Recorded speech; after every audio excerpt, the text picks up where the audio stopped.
Hello and welcome. My name is Joe Cass, Senior Director at S&P Global Ratings and the host and the creator of the Ep54 podcast. On this episode, we have John Zito, Deputy CAO of Credit at Apollo, and Alex Birry, Global Head of Credit Research at S&P Global Ratings. Just a quick reminder that the views of the external guests are their views alone and they do not represent the view of S&P Global Ratings. Okay, John and Alex, thank you so much for joining me today. Thanks for having us. Thank you. Great. Well, John, let's kick off with you. Would you be able to start with maybe providing an introduction to yourself, your career thus far, and also your role at Apollo? Yeah, I've spent my whole working life in credit, so there are good and bad things to that, but I've spent my whole life doing that. Right out of school, we started at a $5 million hedge fund that focused predominantly on credit back when loans were on bank balance sheets and the first indices were being created. And I was there for 5 years and went to another firm to run the credit business there for 5 years. And I can still remember pretty vividly in 2009 when I was at this firm and Apollo was buying all these loans and most people didn't have capital and Apollo was leaning in, buying loans. And I had texted my wife, I can kind of remember it, where, I was clicking on my little flip phone back then and like to do the L, you had to hit 5 3 times. I can still remember it. And she had been asking me where would I like to work at this moment. And 2 years later in 2011, through a merger, Apollo was buying Stone Tower, and they had a small hedge fund absolute return business. And that opportunity presented itself, and I remember actually now having an iPhone, texting my wife. It was much easier that I was going to take a job at Apollo. And the business has grown a lot. Obviously, then we were under 30 billion in credit. Today we're 600 billion in credit across all different asset categories. A business that has grown so quickly. I've been extremely lucky and fortunate, but I oversee that business day to day in terms of all the investment activity for the credit business for Apollo. Cool. Thanks, John. Alex, you've held a bunch of different roles at S&P over the years. Where in the business do you currently sit, and what's the most exciting thing you're working on right now? Sure. Well, like John, I've always been in credits, but probably even worse. I spent the first 14 of my 15 years at S&P covering financial institutions in my last role as a chief analytical officer. And then earlier this year, I decided it was time for me to try something new. So I've taken on a new role as a global head of credit research and insights. So that's part of the research and development team at S&P under the leadership of Alexandra Dimitrievich. And look after a team that basically deals with, on one hand, our global credit condition committees, whereby they cooperate with our economists and some senior analysts to agree on the house base case used for ratings and also the key risks that we are considering. There's also part of the team looking after credit market research, whereby we try and keep our finger on the market pulse, and also work on really exciting studies on default and transition studies, but also forecasting default levels or issuance level in different asset classes or jurisdictions, among many other exciting research. And yeah, you're asking what exciting research we're working on. Certainly the day-to-day, the bread and butter of my team is I'd say what they're working on is pretty exciting at the moment, probably a little bit too exciting if you consider all the geopolitical risks that are clear at the moment. But also to keep myself excited, I also quite like to sometimes work on more ad hoc research at the moment. My pet project is around global aging and trying to understand a little bit better how global aging can impact credits. And given all the variables around that, obviously it can be quite challenging, but also but exciting in equal measures. Cool. Thanks, Alex. John, what kind of innovation have you seen in credit over the past, say, 5 years? And what risks should investors be aware of in the private credit space? We've been spending the last 3 or 4 years just trying to get everybody on the same page with what private credit is. Many of the people at Apollo know one of my biggest pet peeves is when you go on the Wikipedia website and you type in private credit, it's about 2 paragraphs and it's defined in a way that's so narrow. So if S&P can help us out with that at all, private credit to Wikipedia, and which is by definition the public, is a very narrow lens of middle market, small market lending. And I always say I want to make private credit into more like the French fries page. You go on the French fries page, there's 21,000 words. There's 40 ways to make it. Alex is in France right now, so he can tell you there are lots of different iterations to make French fries. And I think we've done that over the last couple of years, which is through our platform business, through all different ways, and obviously in partnership with S&P and the market, whether it's financing of music royalties, aviation finance, mortgage finance, commercial real estate lending, lots of activity of private lending. And private credit for us is activity that's been done predominantly by the banks and insurance companies, that a majority of which is investment grade. This isn't some small loan that we're making in Queens to a tire manufacturer that you've never heard of. That's kind of how private credit is construed in the market. It's much safer. The risk around it, I think, for us, we're doing predominantly investment grade in our private debt business. And so from a risk perspective, we think it's transferring who's actually doing it, but it's not going up in risk. In fact, most of the time it's de-risking. It's less leverage. It's larger companies that we've been doing, things like Intel, things like InBev, larger companies, Air France, larger brand name companies that are accessing this in ways that you haven't seen people access it before. And so again, like any investment business, there will be some people who take more risk than others, and they will get the headlines, and you've seen some of that. But by and large, I actually think the activity that we've been doing in private credit, as long as we agree on the definition, is actually much less risk than the historical number. Great. Thanks, John. Alex, from your view at the top in the kind of credit research area, what are the main themes piquing investor interest right now? On the one hand, you have the more traditional themes. Think of trade tariffs, geopolitical risks, the rate trajectory. On the other hand, as well, you have what I'd call newer type of themes. I'm thinking of the rise of private markets, or what that can mean, for instance, in terms of the growth of certain transactions. Think of significant risk transfers by banks with credit on the other side. Or whether it's the AI, the rise of AI, decentralized finance, or climate, and obviously changes in policies or decision makers can also add a certain a new twist on that. And then I'd say what's also particularly striking in my view at the moment is the interconnected nature of these key themes that we are looking at. So if you take one example, for instance, sovereign debt. Obviously, question around affordability of debt in an environment whereby even rates go down, they will stay higher than they were pre-COVID, and also at a time where defense expenses need to increase in certain jurisdictions because of geopolitical risks. At the same time, that global aging complicates the economic equation for the governments, etc. And you can just go on and on. You can see that all these themes. You could do like a Venn diagram with some of the key themes, and you can see that many of them are just so interconnected. Same with AI or data center. At the moment, we have a focus team looking just at data centers because, again, that center of AI, center of need for infrastructure, how to power that, question around sustainability, question around real estate, question around even politics. With some governments wanted to make sure they hold the data centers so that there's no dependency on other jurisdictions. So I think really this interconnected nature really means that now we more and more of a research is really done by interdisciplinary collabs, if you can use this expression. And one example, and a shameless plug, is our latest Global Credit Outlook, where we wrote on 10 questions that matter, and most of them are really the result of a collab between members of different teams at S&P Global Ratings. Absolutely. Great. Thanks, Alex. John, what do you think has driven the recent growth in private market popularity? Does this create an increased need for transparency in private markets today? And where do you see credit ratings fitting into this universe?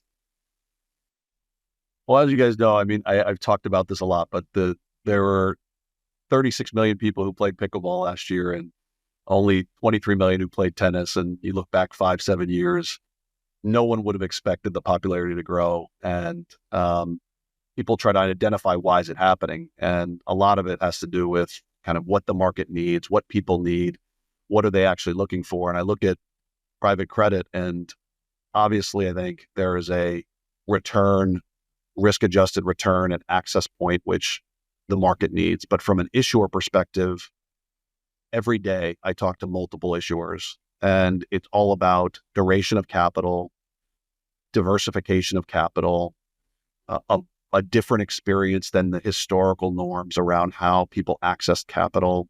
These are all just things that are changing in the ecosystem. And it's kind of like what Alex is saying, which is it's a bit more dynamic. And our capital is long duration. It matches really well. And we're able to provide different solutions that maybe you don't get from the traditional sources. When you look at a company like an AT&T or an Intel, we're still a minority of their capital structure.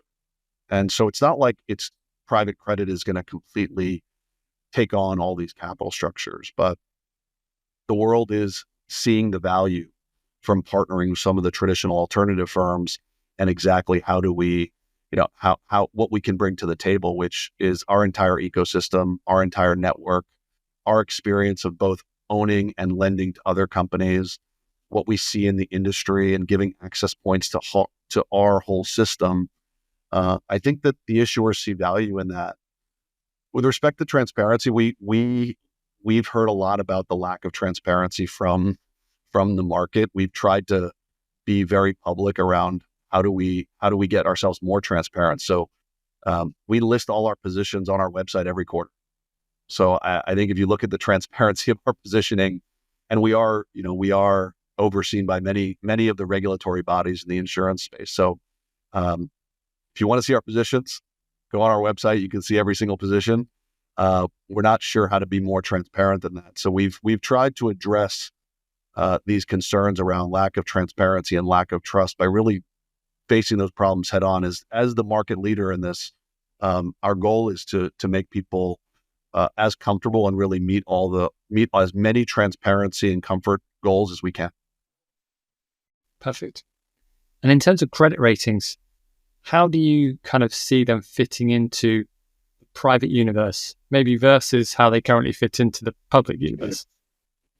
Yeah, look, the private versus public, risky versus safe conversation is one that we've had publicly for the last several years. And traditionally, as you all know, private markets were associated with risk because private markets were associated with risky behavior in the form of venture, hedge funds, or private equity. When we talk about private and public in the credit space, the reason we feel like that's going to converge much faster is because you have these guideposts like ratings, where you have a third party assessing what is risky and what is safe, and not look based on cash flow, asset coverage, and a consistent methodology that you can use for the credit collateral and credit quality. It doesn't matter if you're public or private. And so with that guidepost, we feel like the convergence is going to happen faster. And that can be the real barometer of risk, not whether or not the asset is privately traded or publicly or privately originated. Great. Thanks, John. Alex, you've mentioned a few so far, but could you mention just a few mega trends that you're looking into at the moment and how they could potentially impact markets? Sure. I mean, we framed this discussion with the publication in April of a white paper called Assessing How Megatrends May Influence Credit Ratings, whereby we lay a 5-step approach. I think you've already heard my boss, Alexander Dimitrievich, talk about that in a prior episode of this podcast. And in this article, actually, we talk about the importance potentially of scenario analysis in cases of megatrends where the magnitude is high, but the visibility around the transmission mechanisms is low. So we followed up, for instance, in July to keep the momentum. We followed up with our first sequel to this series, focusing on climate scenario analysis. And I think in this article, really, what we're trying to do is we tried to add some common grounds. Really, we've been doing some scenario analysis for a while, but really trying to accelerate this effort. So we pick a few scenarios, whether it's on transition risks or on physical risks. And for instance, for transition risks, we use 3 scenarios that we deem plausible, described by our colleagues at S&P Global Commodity Insights. And we use these scenarios, for instance, to illustrate how, first, what are the different credit drivers in those scenarios, the drivers the variables that can define those scenarios. Then how that translates into potential transmission mechanism. Think of need to upgrade certain assets, or what's the impact on your tax revenues or expenses, depending on what type of issue you look at.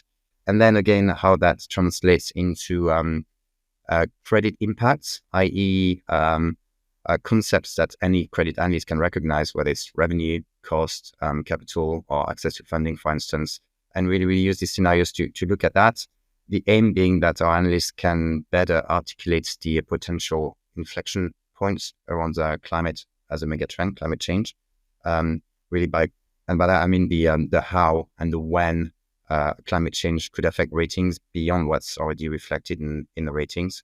That's one example, a bit of how things can cascade down to credit.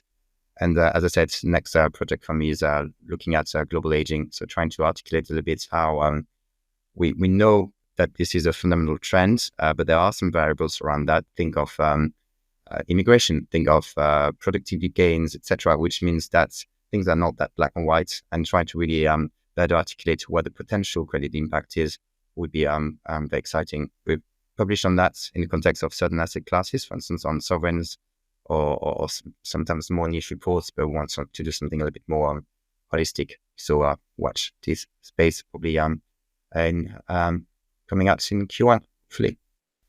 Great. Thanks, Alex. John, you've spoken a bit about kind of the innovation that's gone on at Apollo. So I'd be interested in your view of what's next for credit markets. What kind of new trends or products are you thinking about or anticipating being available, both to investors and issuers? Yeah. So again, we have a retirement problem generally. And so lots of things are around how do we take private credit and use that to cure the retirement problem. And that can be a whole host of ways. One is getting access points that today you cannot access private credit in any way, private IG in any way, or asset-backed in any way, or direct, which is through 401ks, through the formation of ETFs, through defined contribution. These are all very large markets that, again, have not really had any innovation with respect to giving a broader sense of how they get excess return per unit of risk. And we think that will be one big thing. Obviously, also just the other big thing, which again, private and public converging, particularly with ratings, the ability to borrow against private assets, the ability to design products with private assets in the context of a public forum, the convergence of public and private, not only in the way you assess risk and you invest capital, but also in the way you design product. Still think it's super early. And I think you're going to see lots of innovation. This is a sector where the investment grade landscape has had 20 years, 30 years of very little innovation, partly because rates were zero for, 14 of those. So there's been no reason to innovate the credit landscape or the credit product suite. And particularly with higher rates, particularly with a lot more origination and excess spread to get access to, and the willingness and availability of ratings, it seems more likely than not that you're going to see that happen. So I'm pretty excited about actually, for a sector that's had almost zero change, seeing a lot more change and innovation over the next 5 years. Great. Thanks, John. John, you've probably spoken about this a few times, but be interested to get your view on Apollo's recent partnership with Citi. What does the partnership involve, and what appealed to you guys about entering into such an agreement with Citi? Yeah. Listen, there's been lots of partnerships, smaller, announced by some of our competitors, 1 billion, 2 billion, 3 billion, maybe 5 billion in some cases. For us, the first and foremost for these partnerships, you want to make sure that it's going to be important to both institutions in terms of the scale. So 1,800 bankers at Citi, we want to make sure that we're designing something that has the chance to change the trajectory of origination for Apollo and to really create a better user experience and change the ability for Citi to get lots of other clients and get lots of other things other than just the loan, but lots of other services like cash management, FX, other things. And so Citi is a firm we know extremely well. They have a global footprint in terms of what they do. We have lots of relationships. Our co-president, Jim Zelter, was at Citigroup for a long time. And we have lots of touch points. And for the last 10 years, we've worked very closely with them. So it was a very natural thing for us. And now it's really about execution and making sure that we're delivering the firm in a way that's holistic and actually can be a solution for and really a good outcome for both Citi and Apollo. Great. Thanks, John. Alex, you've been at S&P, as you mentioned, for kind of around 15 years. So you've worked your way up from analytical analyst to all the way to managing director and now global head. So what kind of personal, professional qualities do you really think are important when making an impact within such a large organization? I like the question. If I focus just on one quality, I would say empathy, i.e. Putting yourself into other people's shoes. I think in a client business, that really, really helps understanding the needs, understanding what are topics that your clients are interested in hearing about, but also making sure your exchange in a meaningful fashion with them. So that's very important. I think it's also with your internal customers or partners as well that helps build better relationship to get to better outcomes. And so I think for me, that has been probably a critical quality, I would say. Obviously, taken to an extreme can be a weakness, and that's probably something I've had to work on in my earlier years, i.e. Not just saying what you expect or second guess others wanting you to hear you say, or for instance, the ability to say no. But I think once you've got this awareness, you work on that, it can be a great quality that really helps you, especially if you think rating business, it's actually, as my colleagues say, it's a research-led business, but also a relationship-based business. So I think empathy is very important to create good research, but also to build meaningful relationships. So just one, empathy. Great. Thanks, Alex. John, how do you approach leadership within your role at Apollo, particularly in managing high-performing teams? Look, what we're doing in credit is very different. We're trying to build something very special and unique and different than the way that, I think many of us, if you think of a credit person or a fixed income person and investment grade, and you went to the extreme example of some caricature or cartoon of what it would look like, it's the guy with the brown suit and the brown tie and sitting there eating a bologna sandwich and pretty, boring type of caricature is what you would probably describe that person as. And I think what we're doing in credit is like the complete opposite, right? We're hiring the most creative, innovative, outside the box. We're trying to do things that are safe, obviously, in the context of investment grade, but we're trying to provide solutions that haven't been done before. And, from everything from hiring, onboarding, culture, this is all about making sure that we have the culture of actually open-mindedness and innovative and really willing to look at things from different perspectives to come up with the right solution for a company. And it's not about just looking at what's been done in the past, because we're doing newer things, not riskier, newer and outside the box. And so, that's been our at least my number one focus in terms of trying to build a culture at Apollo.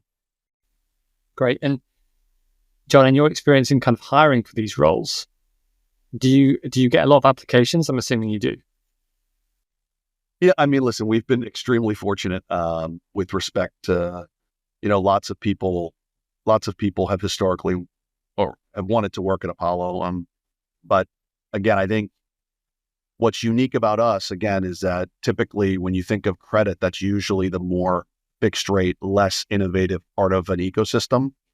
And we've really been innovative in terms of both the product design and the type of collateral and the way we engage with our issuers that I find makes the job extremely interesting every day and different than your more traditional process-oriented kind of fixed income ideas to shop. Great. Thanks, John. Alex, last question for you, bit of a different one. Who are your top recommendations of people to follow on LinkedIn from the world of finance and beyond? Like the qualities question earlier, I'd probably pick just one. If I had to pick just one external, I'd say Ian Bremmer from the Eurasia Group. I think that his posts can be very informative on anything around geopolitics, and often peppered with interesting facts and figures. B, he's quite witty, and I think like everyone else, I suffer from a short and shorter attention span, so a bit of wit helps. And finally, as well, he occasionally posts about his dog, and as the father of two recently adopted rescues, I'm partial to a dog picture on LinkedIn occasionally, not too much occasionally. So yeah, I'd say Ian Bremmer. And obviously, otherwise, if I'm allowed to do a shameless plug to some colleagues at S&P, I'd say on LinkedIn, I do follow the newsletters my boss, Alexander Dimitrievich, but also our chief economist, Poon Grudwald. I do find that's very helpful in terms of making sure I don't miss some key research by our colleagues in the organization. Great. I resonate with the dog situation. My wife's getting heavily pressured from my wife to buy a dog. We've got two girls under 7, and seems like the natural next step, but I can keep you updated. Maybe I need to follow Ian Bremmer and take that forward. Last question, John, is for you. So what's the best piece of advice you've been given, and who gave it to you? 3 girls under 7, and I am still fighting off the dog. So we'll see if I win that one too, Joe. So Alex, you'll have to give me some. But look, advice.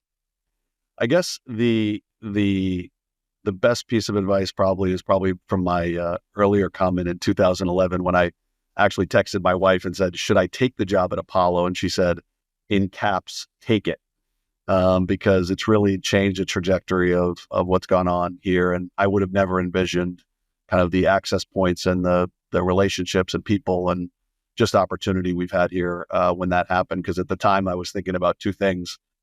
So I am still she reminds me, and I am still appreciative of her advice to come and take the job here. Perfect. Great. Well, that's it. Thank you so much to John and Alex for your time today. Everybody watching, everyone listening, see you next time on Fixed Income in 15.